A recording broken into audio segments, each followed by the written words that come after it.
السلام علیکم ورحمۃ اللہ وبرکاتہ۔ امید کرتا ہوں سب خوشحال ہوں گے۔ اللہ تعالیٰ سننے والوں کو اسی طرح ہمیشہ خوشحال رکھے، دنیا اور آخرت کی پریشانیوں سے محفوظ فرمائے۔ آج میں آپ حضرات کو وزیر سرکار دو عالم سیدنا امیر المومنین حضرت عمر فاروق رضی اللہ عنہ کے عدل و انصاف کا ایک واقعہ آپ کے سامنے پیش کر رہا ہوں۔ امید کرتا ہوں بغور سماعت فرمائیں گے۔ ایک مرتبہ ایران کا ایک بادشاہ، اس کا ایک شہزادہ تھا، اسلام کا بہت بڑا دشمن تھا۔ موقع ملتے ہی مسلمانوں کو ختم کر دیتا تھا۔ صحابہ کرام رضوان اللہ تبارک و تعالیٰ علیہ مجمعین اسے گرفتار کرنے کے لیے ہر وقت کوششیں کرتے تھے۔ ایک مرتبہ زمانہ فاروقی میں کچھ صحابہ کرام اسے گرفتار کر کے سیدنا عمر فاروق رضی اللہ عنہ کی خدمت میں پیش کیے اور کہنے لگے کہ یہ اسلام کا بہت خطرناک دشمن ہے۔ حضرت عمر فاروق رضی اللہ عنہ نے اپنے جلاد کو حکم دیا کہ اس کا سر قلم کر دیا جائے۔ تو جلاد تلوار لانے کے لیے گیا تو سیدنا عمر فاروق رضی اللہ عنہ اس شہزادے سے پوچھنے لگے کہ تیری کوئی آخری ضرورت ہو تو بتا دے، تیری کوئی آخری خواہش ہے تو اسے پورا کیا جائے گا۔ تو شہزادہ کہنے لگا کہ اے مسلمانوں کے امیر، مجھے پانی کی سخت ضرورت ہے، پیاس لگ رہی ہے۔ سیدنا عمر فاروق رضی اللہ عنہ نے کہا کہ پانی کا پیالہ پیش کیا جائے۔ جیسے ہی پانی کا پیالہ شہزادے کے ہاتھوں میں آیا، خوف کی وجہ سے، ڈر کی وجہ سے اس کے ہاتھ کانپنے لگے، کپ کپانے لگا، اور حضرت عمر فاروق رضی اللہ عنہ نے کہا کہ پانی کیوں نہیں پیتے؟ شہزادہ کہنے لگا کہ اگر میں پانی کو پینا شروع کروں، آپ کا جلاد پیچھے سے میرا سر قلم نہ کر دے، اس خوف سے مجھے پینے میں دشواری ہو رہی ہے۔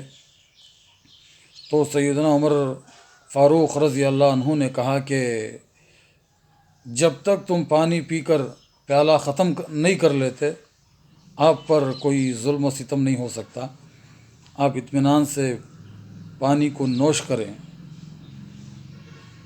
تو حضرت عمر فاروق رضی اللہ عنہ کے کہنے پر اس نے بہانے سے پانی پینے کے بجائے پانی کا پیالہ نیچے گرا دیا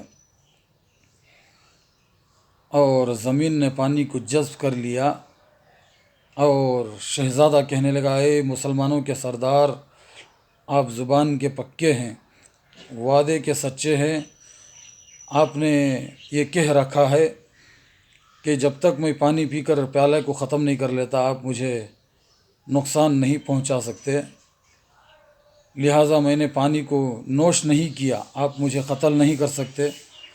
واقعتاً حضرت عمر فاروق رضی اللہ عنہ سوچنے لگے اور کہنے لگے کہ بات سچی ہے، آپ وعدے کے بھی پکے تھے، زبان کے بھی سچے تھے۔ حضرت عمر فاروق رضی اللہ عنہ نے دشمن کو آزاد کر دیا، شہزادے سے کہنے لگے کہ جاؤ تم آزاد ہو۔ جو صحابہ بڑی مشکل سے اسے گرفتار کر کے لائے تھے وہ حیران اور پریشان ہو گئے، معمولی سی بات پر امیر المومنین اسے آزاد کر رہے ہیں۔ وہ سوچ میں حیرت میں پڑ گئے تو شہزادہ جانے کو تیار نہیں۔ شہزادے نے کہا کہ اے امیر المومنین، مجھے اسلام میں داخل کر لیجئے، میں آپ کے انصاف سے، آپ کے اخلاق سے متاثر ہو چکا تھا، اور میرے دل کے اندر تمنا اور آرزو یہ تھی کہ میں دائرہ اسلام میں آؤں۔ اگر میں کہہ دیتا کہ مجھے اسلام میں داخل کر لو، آپ لوگ موت کے ڈر سے اسلام میں داخل ہو رہا ہے، اس وجہ سے میرا سر قلم نہ کر دیں، اس لیے میں نے بہانہ بازی کی اور اس کے اندر کامیاب ہو گیا۔ اے امیر المومنین، میں اپنے دل سے اسلام میں داخل ہو رہا ہوں، مجھے کلمہ پڑھا کر مسلمان کر لیجئے۔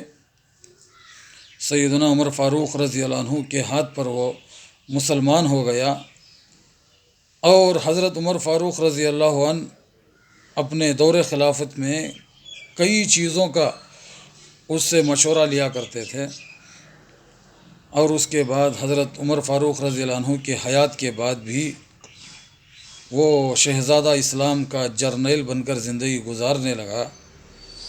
یہ تھے سیدنا عمر فاروق رضی اللہ عنہ کے اخلاق کا ایک کارنامہ۔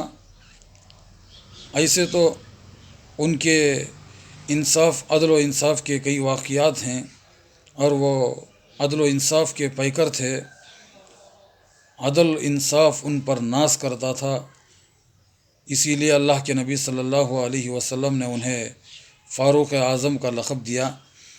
اللہ تعالیٰ سے دعا کرے کہ اللہ تعالیٰ ہم تمام کو حضرت عمر فاروق رضی اللہ عنہ سے بے پناہ بے حد و حساب محبت نصیب فرمائے، ان کی عقیدت کے اندر اضافہ فرمائے، اور ان کے واقعات سے نصیحت حاصل کرنے کی توفیق عطا فرمائے۔